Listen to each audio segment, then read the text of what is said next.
কখনো কি ভেবে দেখেছেন আমাদের কাছে যা আছে তা অনেকের কাছে কেবল স্বপ্ন?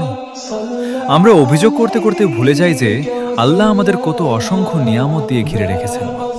পবিত্র কোরআনে আল্লাহ তাআলা বলেছেন, যদি তোমরা কৃতজ্ঞতা স্বীকার করো তবে আমি তোমাদের অবশ্যই বাড়িয়ে দেব। আমরা সুস্থভাবে নিঃশ্বাস নিতে পারছি, দুই চোখে পৃথিবী দেখছি, শান্তিতে একবেলা খাবার খাচ্ছি। এগুলো সবই তার বড় দান। অনেক সময় আমরা যা চাই তা না পেলে হতাশ হয়ে পড়ি, কিন্তু আল্লাহ আমাদের যা দেন তা সব সময় আমাদের জন্য কল্যাণকর হয়। আপনার না পাওয়া জিনিসের জন্য আফসোস না করে যা আছে তার জন্য একবার আলহামদুলিল্লাহ বলুন। দেখবেন মনের ভেতর এক অদ্ভুত শান্তি কাজ করছে। মনে রাখবেন, কৃতজ্ঞ মন সব সময় সুখী হয়। কমেন্টে একবার মন থেকে লিখুন আলহামদুলিল্লাহ। এই ভিডিওটি শেয়ার করে অন্যদেরও কার কথা মনে করিয়ে দিন। নিয়মিত এমন ইসলামিক বার্তা পেতে আমাদের ফলো করে রাখুন।